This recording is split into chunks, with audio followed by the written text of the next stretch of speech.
Hello again. In lesson 13, we introduced the letter G. There is only one blend at this stage that uses the letter G, and that is the blend ng. We're going to be looking into that. We're also going to be looking into the suffix ing. We're used to suffix s and adding it to the end of a word. Here is another suffix. So we're going to be just introducing it in this lesson. First of all, how do we write ng? Well, it doesn't sound like it a lot of the time, but there are actually two letters. Ng. Have a think about where your tongue is when you say the word ring. Hang on to the sound that's at the end. Ring.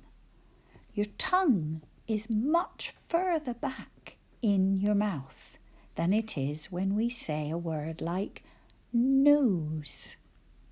N in nose, your tongue is just behind your teeth. And that's what tells us we only need the letter N. But if your tongue is much further back, like in ring, we need the letter N. Oops, let me change my pen. N is N, but we also need the letter G. Ng, like in ring. Now sometimes it's pronounced ng, and you can hear it, ng. But it isn't always. People speak in different ways. So we need to get really, really good at working out exactly where our tongue is. So for and my tongue is right at the back of my mouth, I know that I will need an N, and a G. I perhaps won't be able to hear it, but I know it's there because of the shape in my mouth, that tongue that's right at the back. So let's have a go at writing it on our handwriting paper. Ng. Ng is N, G. And let's have a think about some of the words. Just cover up those bits of the paper. Fang. We can hear it after ah. Sing. Strong. Fang, sing, and strong. All of those words use ng at the end of the word. But suffix ing is added to a word.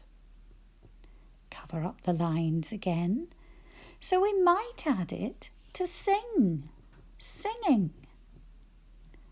And we might add it to ring, ringing. You might say the bell's ringing, or my phone is ringing. So we had ing twice.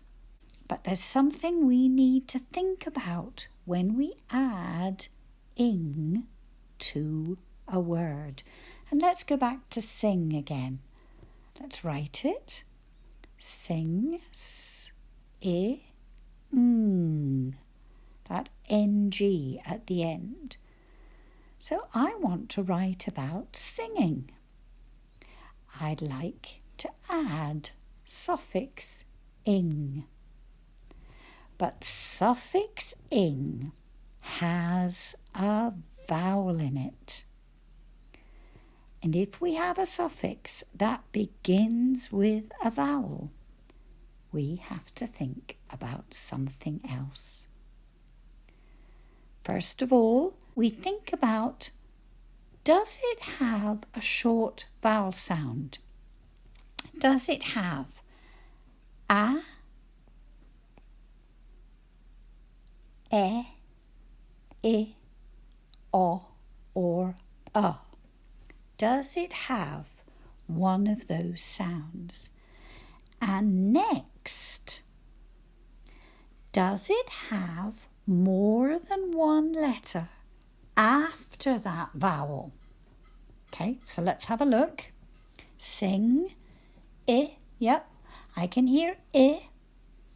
That's a short vowel sound. And it does have more than one letter written after it. So I know to just add ing to the end of the word. But let's have a think about the word sit. Sit. There we go. Going to have the same questions. I want to add suffix ing. Okay, here we go. Does it have a short vowel sound? A, e, I, o, or a? It does. Tick. Does it have more than one letter after the vowel? No, it's only got one. So when we add suffix ing to a word like sit that only has one letter after the vowel, we double that letter. I've got the T that was in sit to begin with, but I've also got another one after it. And this doubling is for a very special job. It keeps this vowel as a short vowel sound when we're reading. We know straight away, if we see a double consonant, that this vowel sound is short. It's called the doubling rule. So what do we look for? We look for, does the word, our starter word, have a short vowel sound? Does it have more than one letter after the vowel?